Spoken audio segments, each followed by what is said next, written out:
విదేశాలలో చదవాలనేది మీ కోరిక, కానీ చాలా సందేహాలు. వీటన్నిటికీ ఫుల్ స్టాప్ పెట్టి మీ డ్రీమ్స్ ఫుల్ఫిల్ చేసుకోండి. Contact Videsh consults. నమస్తే, వెల్కమ్ టు ఐ డ్రీమ్. నా పేరు ప్రసాద్. వైఎస్ఆర్ కాంగ్రెస్ పార్టీలో టికెట్ల కోసం ఆశాభావాలు పెరుగుతూ ఉన్నారు. ఒకవైపు తెలుగుదేశం పార్టీ వైసీపీకి షాకుల మీద షాకులంటూ ప్రచారం చేస్తుంది. అసలు అభ్యర్థులే దొరకడం లేదంటూ ప్రచారం చేస్తుంది. కానీ వైసీపీలో జరుగుతున్నది ఏమిటి? ఆశావాహుల సంఖ్య ఎందుకు పెరుగుతూ వస్తుంది? గెలుపు ధీమా మీదే చాలామంది ఆశావాహులు వైసీపీలో టికెట్ల కోసం ఆరాటపడుతున్నారా? ఇలాంటి అంశాలు ప్రస్తుతం తెర మీదకి వస్తున్నాయి. ముఖ్యంగా విశాఖ జిల్లాకు, అల్లూరు సీతారామరాజు జిల్లాకు సంబంధించి కానీ, అలాగే అనకాపల్లి జిల్లాకు సంబంధించిన అభ్యర్థుల విషయంలో చాలా కీలకమైన చర్చ అయితే జరుగుతోంది. ఇప్పటి వరకు నర్సీపట్నం నియోజకవర్గ పరిశీలకులుగా ఉన్న కాశీ విశ్వనాథ్ గారు ప్రస్తుతం ఆశావాహుల్లో ఒక్కరిగా మారారు. అనకాపల్లికి సంబంధించి రాజకీయాలు వేడెక్కుతున్న నేపథ్యంలో ఆయన రంగ ప్రవేశం కూడా ఇప్పుడు కీలకంగా మారుతుంది. ప్రస్తుతం కాశీ విశ్వనాథ్ గారు ఉన్నారు. అన్న నమస్తే. అన్న నమస్తే అండి. అన్న, ఏంటి తెలుగుదేశం పార్టీ ఒక రకమైన ప్రచారం చేస్తోంది. వైసీపీకి షాకుల మీద షాకులు, అభ్యర్థులు ఎవరు ఉండడం లేదు, ఉన్నవాళ్ళు బయటకు వెళ్ళిపోతున్నారు, వాళ్ళంతా కూడా బయటకు వెళ్ళడం వల్ల వైసీపీ ఖాళీ అయిపోతుందని ప్రచారం చేస్తుంది. కానీ అసలు వైసీపీలో అసలు ఏం జరుగుతుందో మీరు భావిస్తున్నారు? మీరు ఒకవైపు నర్సీపట్నం పరిశీలకులుగా ఉన్నారు, ప్రస్తుతం అనకాపల్లి రాజకీయానికి సంబంధించి కీలకమైన మీ పేరు కూడా ప్రాబబుల్స్లో ఉందని సమాచారం వస్తుంది అనకాపల్లి ఎంపీ స్థానానికి. అసలు వైసీపీలో ఏం జరుగుతుంది? ముందుగా మీ ఐ డ్రీమ్ ప్రేక్షకులకి లేట్గా చెప్తున్న సంక్రాంతి శుభాకాంక్షలు, శుభాభినందనలు కూడా. మీరే అన్నారు తెలుగుదేశం పార్టీ ప్రచారం చేస్తుందని. అది ప్రచారం, వాస్తవం కాదు. మీరు అన్న దాంట్లోనే ప్రచారం అన్నారు కాబట్టి అది వాస్తవం కాదు. మా పార్టీలో ఆశావాహులు ఎక్కువ ఉండడం కరెక్టే. ఎందుకంటారు? ఆశావాహులు గెలుపు ధీమా మీద ఆధారపడి ఉంటేనే ఆశావాహులు ఎక్కువ అవుతారు ఎప్పుడైనా, ఏ పార్టీలోనైనా సరే. అసమ్మతి అన్నది ఒకళ్ళకి టికెట్ వచ్చిన తర్వాత రెండో వరకు రాకపోతే వెళ్ళిపోవడం అన్నది సహజం. కానీ ఇప్పుడు మీరు చెప్పిన వాటు వాళ్ళు ప్రచారం చేస్తున్నట్టు మా పార్టీ నుంచి వెళ్ళిపోయిన వాళ్ళు ఎవరు ఎక్కడ ఇప్పటివరకు ఏమి కనబడలేదు. అందరూ పార్టీలోనే ఉన్నారు. మన చంద్రబాబు నాయుడు ఒక విష ప్రచారం మొదలుపెట్టాడు కాబట్టి అది నమ్మదగింది కాదు. జగన్మోహన్ రెడ్డి గారు మా టికెట్ల ఎక్సర్సైజ్లు కొంచెం ముందుగా స్టార్ట్ చేశారు. ఎందుకు ముందుగా స్టార్ట్ చేశారంటే ఆయనకి ప్రజల్లోకి వెళ్ళే అలవాటు ఉంది మొదటి నుంచి. ఏదో ఆఫీసులో కూర్చొని స్టేట్మెంట్లు, ఇంటర్వ్యూలు ఇవ్వడం కాదు, ప్రజల్లోకి వెళ్ళిపోదాం, యాజ్ ఎర్లీ యాజ్ పాసిబుల్ టికెట్ల పంపిణీ అన్నది ఫినిష్ చేసేసుకొని అతి త్వరలో ఎంత వీలుంటే అంత తొందరలో రేపు బహుశా 25వ తారీఖున ఎప్పటి నుంచో మొదలెట్టి ప్రజల్లోకి వెళ్ళే కార్యక్రమం మొదలెట్టారు కాబట్టి అప్పటికి ఈ చాప్టర్ క్లోజ్ అయిపోవాలి ఆయన ఉద్దేశంలో. సో అందుకే ఆయన తొందరపడి నిర్ణయాలు తీసుకొని గెలుపు గుర్రాల మీదే ఆశ పెట్టుకొని ఎవరైతే గెలుస్తారన్న ఈక్వేషన్స్, రకరకాల ఈక్వేషన్స్ ఉంటాయి. క్యాస్ట్ ఈక్వేషన్స్, రిలీజన్ ఈక్వేషన్స్, ప్రాంతీయ వారీగా ఎవరికి టికెట్లు ఎన్ని ఇవ్వాలి, ఆ ఈక్వేషన్స్లో భాగంగానే అలాగే ఆయన దగ్గర ఉన్న రిపోర్టులు తెప్పించుకొని ఎవరైతే గెలుస్తారు, ఎవరైతే ప్రజల్లో మళ్ళీ రేపు అధికారంలోకి మనం రాగలుగుతామన్న ఈక్వేషన్ పెట్టుకుని ఆయన టికెట్లు మార్చడం జరుగుతుంది. అంతకని ఇందులో ఏం లేదు. రైట్. ఒకటి ఉమ్మడి విశాఖ జిల్లాకి మనం చూసుకుంటే విశాఖపట్నం ఎంపీ స్థానం అనేది ఒకటి క్లియర్గా ప్రకటించారు. అరకుది కూడా ప్రకటించేశారు. అనకాపల్లికి వచ్చేటప్పటికే ఒక సందిగ్ధ వాతావరణం ఉన్నట్టుగా కనిపిస్తుంది వైసీపీకి. అంటే ఒకటి అనకాపల్లిలో మొన్నటి వరకు పార్టీలో ఉన్న దాడి వీరభద్రరావు సీనియర్ నాయకుడిగా ఉన్నారు, ఆయన పార్టీ విడిచి వెళ్ళిపోయారు. అంతకుముందు వైసీపీలో ఉన్నారు, అంతకుముందు కాంగ్రెస్ నేతగా, సీనియర్ కాంగ్రెస్ నేతగా ఉన్న కొనతాల రామకృష్ణ ఇప్పుడు తాజాగా గజ్జ ఈతగాడు గడ్డలో పడిపోయినట్టు ఆయన ఇప్పుడు జనసేనలో చేరుతారని నిన్న ప్రకటించారు. అంటే ఈ ఇద్దరు సీనియర్ నాయకులు కూడా వేరే పార్టీలకు వెళ్ళిపోయిన నేపథ్యంలో అనకాపల్లి ఎంపీ స్థానానికి సంబంధించి మీ పార్టీ ఎలాంటి వ్యూహంతో ఉంది? అసలు వాళ్ళ ప్రభావం ఏమైనా మీ పార్టీ గెలుపుకి సంబంధించి ఉంటుందా? నేను నాయకుల పేర్లు ఎత్తను, వాళ్ళు సీనియర్ నాయకులు, వాళ్ళ అనుభవం వాళ్ళది. వాళ్ళు ఇప్పుడు ఎవరో లైమ్ లైట్లో లేని నాయకులు. మా పార్టీ వరకు నేను మాట్లాడతాను, ఎవరి గురించి నేను కామెంట్ చేసే వ్యక్తి. మా పార్టీ పట్ల అభిమానం ఉంది, నమ్మకం ఉంది. మా జగన్మోహన్ రెడ్డి గారి నాయకత్వం మీద ప్రజలకి అచంచలమైన విశ్వాసం ఉంది. అంతేగాని అక్కడ ఇంకొక నాయకుడో లేకపోతే ఎక్సో వైయో జెడ్డో లేకపోతే కాసో ఈ లెవెల్ని చూసి ఓట్లు పడే రకం కాదు. ఆయన మీద ప్రజలకు నమ్మకం ఉంది కాబట్టి ఏ పార్టీ అయినా ప్రజలతోటే కలిసి వెళ్ళాలి కాబట్టి మా జగన్మోహన్ రెడ్డి గారు ప్రజలకు అభిష్టం మేరకు నడుచుకొని పరిపాలన సాగిస్తున్నారు కాబట్టి ప్రజలు మాతో ఉన్నంత వరకు ఎవరెక్కడికి వెళ్ళిపోయినా నష్టం లేదు. ఓకే. అంటే మీరు అన్నట్టు ఖచ్చితంగా ఒక రకంగా చెప్పాలంటే దాడి వీరభద్రరావు గారు, కొనతాల రామకృష్ణ గారు అవుట్డేటెడ్ పొలిటీషియన్స్ అని నేను అంటాను. అంటే వాళ్ళు ఫీల్ అవ్వచ్చు కానీ ఉన్న విషయం అంటే తరాలు మారుతూ వస్తున్నాయి. ఇప్పుడు కొత్త తరం వచ్చింది. జగన్మోహన్ రెడ్డి గారి పాలనా విధానం తర్వాత జనంలో మార్పులు, ఆలోచన విధానం పెరుగుతూ వస్తుంది కదా సార్.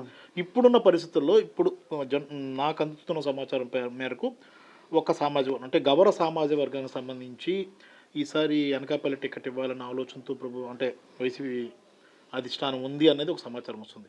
మీరు కూడా పోటీలో ఉన్నారు, ఇంకెవరైనా పోటీలో ఉన్నారా? ఈ ఈ ఈ రకమైన పరిణామాల్లో అవతల వైపు ఎవరి వ్యక్తులైనా ఢీకొనే పరిస్థితి ఉంటుందా? ఇక్కడ కుల సమీకరణల ప్రకారంగా అయితే గత 20 సంవత్సరాల నుంచి కానీ 25 సంవత్సరాల నుంచి కానీ ఓకే. రెండు పార్టీల్లో కూడా ప్రధాన పార్టీల్లో ఒక సాంప్రదాయం నెలకొని ఉంది. గౌర సామాజిక వర్గానికి 2 సీట్లు ఇస్తారు, 2 ఎమ్మెల్యేలు కానీ ఒక ఎంపీ కానీ ఒక ఎమ్మెల్యే కానీ. అలాగే లాస్ట్ ఇయర్ కూడా 2 పార్టీలు కూడా 2 ఎమ్మెల్యేలు ఇచ్చారు. మా పార్టీ ఒక ఎమ్మెల్యే ఒక ఎంపీ స్థానం కూడా ఇచ్చింది. ఈసారి కూడా అనకాపల్లి ఎమ్మెల్యే కాపు సామాజిక వర్గానికి ఇచ్చారు కాబట్టి, వెస్ట్ ఆడారి ఆనంద్ కుమార్ గారికి ఇచ్చారు కాబట్టి ఒక గవర్నర్కి ఇచ్చినట్టుగా ఫుల్ఫిల్ అయింది. సో ఈ తరుణంలో అనకాపల్లి ఎంపీ సీటు గవర్నర్కి ఇచ్చే ఛాన్స్ ఉంది. ఓకే. అది కూడా కాకుండా దానికి కూడా ఇంకొక రీజన్ ఏంటంటే, మామూలుగా క్యాస్ట్ బేసిస్ చూసుకుంటే విశాఖపట్నం జిల్లాలో కాపులు, వెల్లమలు, అలాగే గవర్లు, యాదవులు మెయిన్ ఓటర్లను ప్రభావితం చేసే క్యాస్టులు. ఈ క్రమంలో విశాఖపట్నం బొత్స ఝాన్సీ గారికి ఇచ్చారు కాబట్టి, కాపులకి ఇచ్చారు కాబట్టి అనకాపల్లి గవర్లకి ఇచ్చే ఛాన్స్ ఉండొచ్చు అన్నది నా అభిప్రాయం. ఆ తరుణంలో ఆశావాహులు తప్ప ఇక్కడ పోటీదారులు ఎవరు లేరు. ఒక టికెట్ అనౌన్స్ చేస్తారు, ఇస్తారు పలానా క్యాస్ట్లోనే అంటే మా పార్టీ వరకు అయితే ఆశావాహులు అంటారు తప్ప పోటీదారులు అనరు. ఇక్కడ పోటీ ఎవరి మధ్య ఎవరు లేదు. జగన్మోహన్ రెడ్డి గారు ఎవరు నిర్ణయిస్తే వాళ్లే క్యాండిడేట్, ఆయన ఎవరిని ఎత్తిమే చేస్తే వాళ్ళు ఎంపీ అవుతారు. అంతే. ఆయన అంతే, పోటీ ఏం లేదు. అవును. అంటే ఒకటి అంటే మీరు కూడా అంటే సహజంగానే మీరు ఎంత చెప్పినప్పుడు కూడా మీరు ఆశావాహులని చెప్పినప్పుడు కూడా ఆ ఆశ అనే పేరులోనే ఉంది కాబట్టి, అంటే ఈసారి అనకాపల్లి ఎంపీ టికెట్ ఎవరికి ఇవ్వాలనే విషయంలో మీరు కూడా పోటీగా ఉన్నారు కాబట్టి మీకు కూడా పోటీ అంటే మీకు పోటీగా ఉండే వ్యక్తులు ఎవరు ఉన్నారా అనుకుంటున్నారా అనేసి? ఉన్నారు, పోటీగా ఉన్న వ్యక్తులు చాలా 2-3 అడిగారని విన్నాము, సోషల్ మీడియాలో చూస్తున్నాము, వార్తల్లో చూస్తున్నాము. నేనైతే పోటీగా భావించడం అందరూ ఒకే కుటుంబం. వైఎస్ఆర్ ఫ్యామిలీ కుటుంబమే తప్ప మా పార్టీలో పోటీ అయితే నేను అనుకోను. కాకపోతే నా వరకు నేనేంటంటే, నేను ఎందుకు ఆశపడతానంటే, నేను రూరల్ బెల్ట్కి సంబంధించిన వ్యక్తిని.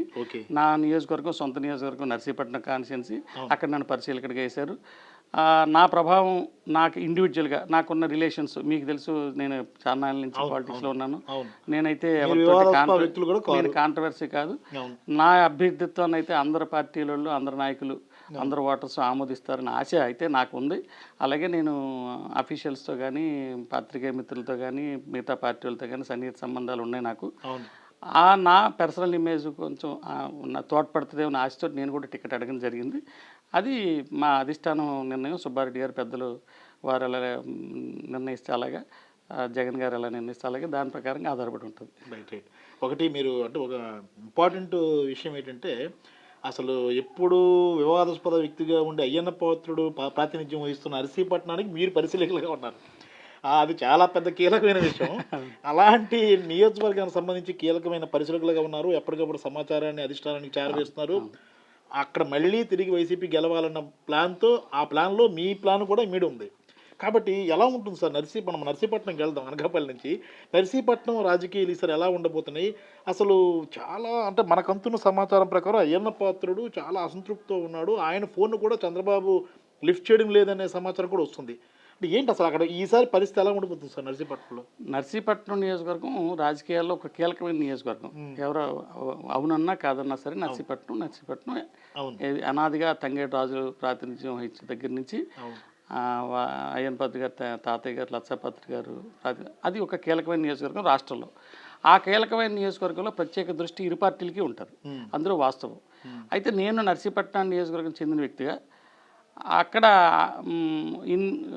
అన్ని కార్నర్స్ నాకు తెలిసిన పరిచయాలు గట్టా ఉన్నాయి కాబట్టి మా అధిష్టానం నన్ను అక్కడ పరిశీలకుడిగా పంపించింది కాబట్టి నేను ఒక నిబద్ధత గల కార్యకర్తగా ఆ సీటు మా పార్టీ గెలుచుకునేలాగా నేను కష్టపడి పనిచేస్తాను అన్న నమ్మకంతో నన్ను అక్కడ పంపించారు. తర్వాత మీరు అన్నారు చూసారు అయ్యన్న పాత్రి గారు అసమ్మతి అనే, అతను నిత్య సమ్మతి. ఆయన కావాలంటే టికెట్ ఆయన కావాలి, లేకపోతే ఆయన అబ్బాయికి కావాలి, లేకపోతే ఇంకెవరికైనా కావాలి. ఇంకొక విషయం ఏంటంటే 3 నెలలుగా ట్రై చేస్తున్నాడు, అపాయింట్మెంట్ దొరకలేదని ఆయనే ఓపెన్గా స్టేట్మెంట్ ఇచ్చారు. మీరు అక్కడ సున్నితంగా ఒక లైన్ గమనించండి. మా మీద దుష్ప్రచారం చేస్తారు, మా ముఖ్యమంత్రి గారు ఎమ్మెల్యేలకు అపాయింట్మెంట్లు ఇవ్వట్లేదు, మంత్రులకి అపాయింట్మెంట్లు ఇవ్వలేదు.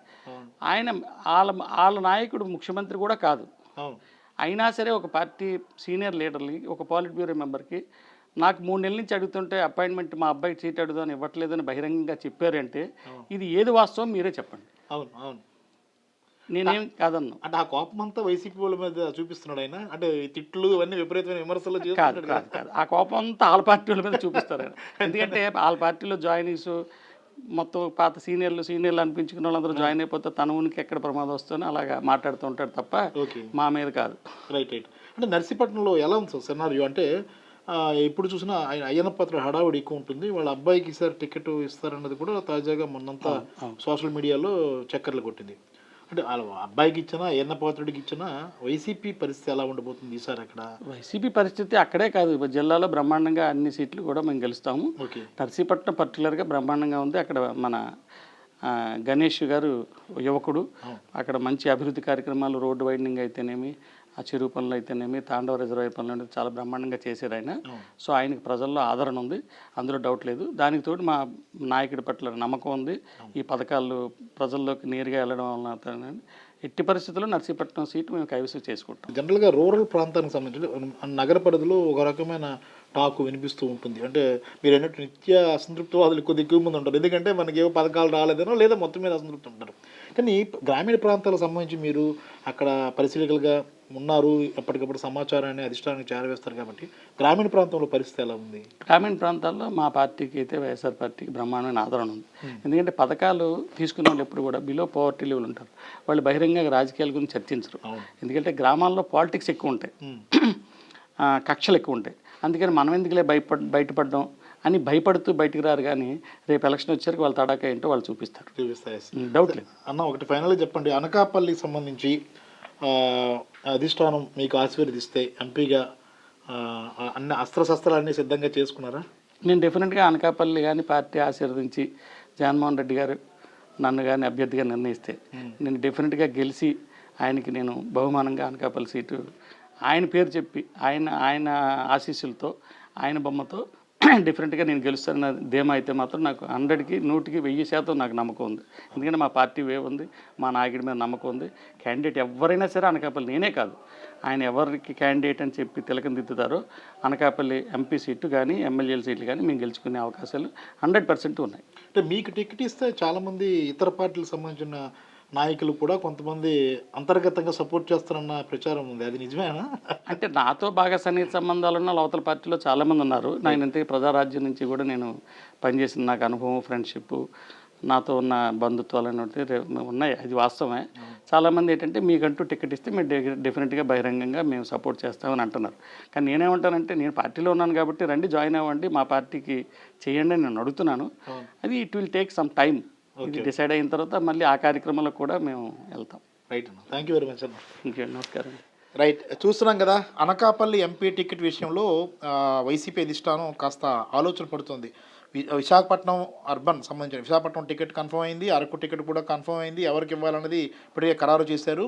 అయితే అనకాపల్లి విషయంలో సామాజిక వర్గ పరంగా గౌర సామాజిక వర్గానికి ఇవ్వాలి అన్న ఆలోచనలో అధిష్టానం ఉన్నట్లుగా కనిపిస్తుంది. ఆ రకంగా చూస్తే ఎవరు మనవాళ్ళు, ఎవరు పూర్తిగా విధేయులే ఉంటారన్న అంశానికి సంబంధించి ప్రస్తుతం అధిష్టానం తీవ్రమైన పరిశీలనలో ఉంది. కాశీ విశ్వనాథ్ గారి పేరును కూడా పరిశీలిస్తుంది. ఎందుకంటే నర్సీపట్నం పరిశీలకులుగా ఉన్న ఆయన అక్కడ పరిస్థితులను చక్కదిద్దే విషయంలో కానీ అక్కడ పరిస్థితులను ఎప్పటికప్పుడు అధిష్టానం దృష్టికి తీసుకొచ్చే విషయంలో సక్సెస్ అయ్యారు. అయ్యన్న పాత్రుడు పరిస్థితులను ఎప్పటికప్పుడు అధిష్టానం నివేదించే విషయంలో కూడా సక్సెస్ అయ్యారు. తాజాగా కొత్త విషయాన్ని కూడా చెప్పారు. అయ్యన్న పాత్రుడికి టీడీపీ అధిష్టానం 6 నెలలుగా అసలు కనీసం ఫోన్ కాల్ కూడా ఎత్తడం లేదన్న సమాచారం వస్తుందంటే ఆయన తీవ్రమైన అసంతృప్తితో ఉన్నాడు. ఆయన నిత్య అసంతృప్తివాది అని కూడా చెప్తున్న పరిస్థితి కాశీ విశ్వనాథ్ గారి నోటి మాట నుంచి వినిపిస్తుంది. మొత్తం మీద చూసుకుంటే రూరల్ ప్రాంతాల్లో వైసీపీ చాలా బలంగా ఉందని ఆయన మాటల్లో ఆయనే చెప్తున్న పరిస్థితి కనిపిస్తుంది. కాబట్టి అనకాపల్లి టికెట్ విషయంలో 1-2 రోజుల్లో పూర్తి స్థాయిలో అధిష్టానం నిర్ణయం తీసుకునే అవకాశం ఉంటుంది. ఎలా సామాజిక వర్గ పరంగా ఎలా న్యాయం చేస్తుందన్నది కూడా చూడాల్సి ఉంది. కెమెరామెన్ మూర్తితో ప్రసాద్, ఐడ్రీ మీడియా, విశాఖపట్నం.